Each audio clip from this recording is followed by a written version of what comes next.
What's up, everybody? My name is Joe Brown. This is the Heresy Financial Show, and today I've got a fantastic guest on the show for you today, Per Bylund. He is one of my favorite modern-day Austrian economists. He is the assistant professor of entrepreneurship and Records Johnston Professor of Free Enterprise in the School of Entrepreneurship at Oklahoma State University. On top of that, he is the author of fantastic books like this one, The Seen, The Unseen, and The Unrealized. Link below. Per, thank you so much for joining us today. So then the challenge that I think would be the argument against this would be, what if you're wrong? And what if the government or the central planner or whoever it is making these laws actually knows better about your life, what would maximize your own wealth? For instance, I might want to, I might really like smoking cigars and lighting them with a $100 bill lit on fire, but a regulation that comes in that says that's illegal to burn money in order to light a cigar would actually maximize my wealth more than what I would have freely chosen. Yeah, I mean, you really can't know, right, to begin with. The only thing you can know is what you value in that moment, and only you can know your own subjective valuations. No one else can know them. We can't measure subjective value. What you can do is perhaps imagine that you really wanted something else. Not in that moment, but after the fact, maybe you would be disappointed, or maybe you would have another goal or whatnot else, right? So if you would make it really hard to find desserts, for instance, you would help anyone on a diet. And after the fact, maybe people would go, oh yeah, I'm not as fat as I otherwise would have been, so this is good, right? But the thing is that in that moment, and that's the only way we can make decisions as human beings, right? We want to maximize the value in that moment. You're taking an option away from them. And it could also be the case, of course, especially in that case. I mean, very often retirement programs and things like that, retirement regulations are made on this basis that, people like to spend their money now and they don't think too much about the future. So what if we force them to save towards their retirement? Or maybe if even government taxes you to and then puts money into a retirement system that gives you a pension when you get old, assuming there is still money left and all this stuff, then we would have saved them, because otherwise they would have been poor. Yeah, potentially. But that's assuming that you know better than these people know about their own values.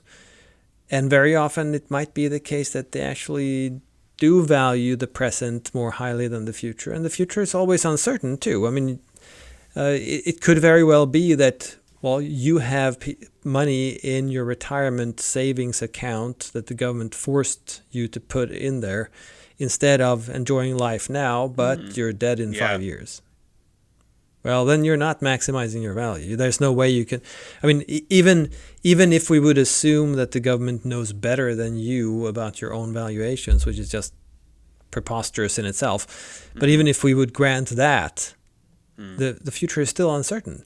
So it's still not the case that you can maximize. And the only way of doing this then is, as they also are doing, is to look at it on an aggregate level. That, people in general, or people, if we add them up into a population, they would be, you're so far away from actual valuations and people's personal subjective valuations when you add people's supposed values up and aggregate them for a country. That it's I don't even know why we would discuss this, because it's so preposterous in a sense, right? It's so far away from basically from the larger scale you get, the more you compound the potential errors. And since the potential for error is already so large at the beginning, trying to project that into the future every step along the way, every second, minute, day, year, just amplifies the margin for error to the point where it's no longer even close to useful. Right, and also note this: if you let everybody make their own errors, there's a learning effect, right? They learn from their errors and they're going to do better next time. and they're going to make different errors. They can learn from each other. If you step in as a central planner for society, so say for 330 million people here in the US, you step in and say everybody needs to save this much for retirement. If that's the wrong choice, that's the wrong choice for 330 million people potentially, right? The scope and the magnitude of the error, just a potential error, is enormous. Whereas if you would leave it to people themselves, or learn from each other, or be in groups or families, or whatever they choose, the magnitude of the error would be much smaller. That makes sense. Well, that's a perfect segue into the unrealized, which I think is the most important key to this whole conversation, because that talks about the downstream effects. And I really like the example that you've used about the CDC banning touchscreens on devices. So let's get into that. Talk about what is the unrealized in light of everything that we've talked about. Right. So the unrealized is basically what would happen if there was no regulations. So as you recall from the book, I produce a little society where people make all these choices, and they have these value scales and their rankings and things like that. And I work through the logic where they make these choices, and because they make these maximizing choices in a sense, right, at least according to their own valuations, they have all these different opportunities, and then they act on these opportunities. And of course, in any situation, we act on whatever is around us. If there's regulation, that's going to have not only an effect in the present on exactly that, but it's going to have ramifications further down the road too. So it's going to have ripple effects throughout the economy, which means opportunities are going to go away that would otherwise have been there. Yeah. So I think in the book there's someone choosing a different and better career because there is enough volume being produced by others in that industry. So she can pursue her dream job, and because that it produces value for others, everybody's better off, and she makes a whole lot of money, more money, and she's happier and all this stuff. But because there is regulation somewhere completely different, that's not happening, and she cannot pursue that dream of hers because there's the opportunity itself simply does not materialize. It's not realized. So one way of looking at this is simply that there are two different trajectories, right? The whole economy, that one is with regulation, no one can choose this thing over here, whatever it might be. So they're staying away from that and instead choosing their second best, whatever that might be completely different things for everybody. And that's going to have effects throughout the economy. That's one trajectory. And whatever we're going to see as an outcome of that one, well, who knows? But it's going to be something. And the other trajectory is where the economy would have been had everybody been able to pursue their highest valuations instead. And it would necessarily have been higher because they changed their behavior because the highest valued option was taken away from them, right? So we know that this trajectory would be higher. The question is just how much higher, and how many of these opportunities for jobs and whatnot else are gone because people could not pursue this highest value. It's hard to imagine in the future, hey, we've got all these regulations that we deal with on a day-to-day basis. I try and live my life the way I want, but I have to do certain things the way I'm supposed to. It's hard to imagine what life would be like, let's say, in 50 years, 20 years, 100 years, if those things weren't happening. But I think it's easier to go back in time, look at, let's say, Henry Ford, and say if they were fighting climate change at that time and they banned the internal combustion engine, it's pretty easy to see, what would the downstream effects of that be for today? All the industries that would not have been created, all of the wealth creation, like all of that. And then try and pull that into the future and look at things that people cannot do today. I think it's easier once you take a step back in time. Yeah, definitely. And I mean, we should not forget that this is not as straightforward as it might seem. So you're absolutely right that if they would have done climate change or whatever, something that made the internal combustion engine never happen and the automobile never happened, well, we might not have had motorized transportation for quite some time. So society might not have developed as quickly. So anything that comes from there might not have happened. But also we would not have an oil industry, right? Which means we would not have plastics. Where would we be today without plastics? So I mean, all of these things, they fit together, right? And one affects the other. So the internal combustion engine, you might say, at least it's easy to dismiss it and say that, hey, well, without the internal combustion engine, we would just do some electric thing or something instead, and then we wouldn't have climate change or whatever. That's easy to say, but all these other things, I mean, there's plenty of development that has gone into not only engines, but in terms of the cars in general and safety measures and all these other things. All these investments would not have happened and might not have happened until later. But all these other things that happened, just like I mentioned, the plastics. Why would anyone have invented plastics? And plastics are made of oil. And if there is not an auto industry that runs on gasoline, why would we then drill for oil?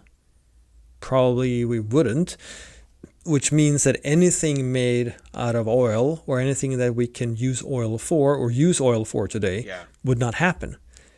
Okay, well that means we would have to instead invent around those problems in some other way. Well, it's not clear, first of all, that we would be able to.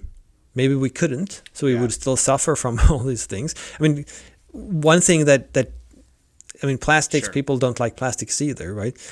Well, go into an emergency room. What would an emergency room look like without plastics? It simply wouldn't be there, right? Because anything that is that they're using is wrapped in layers and layers of plastic, and they're made out of plastic. So healthcare would be completely different too.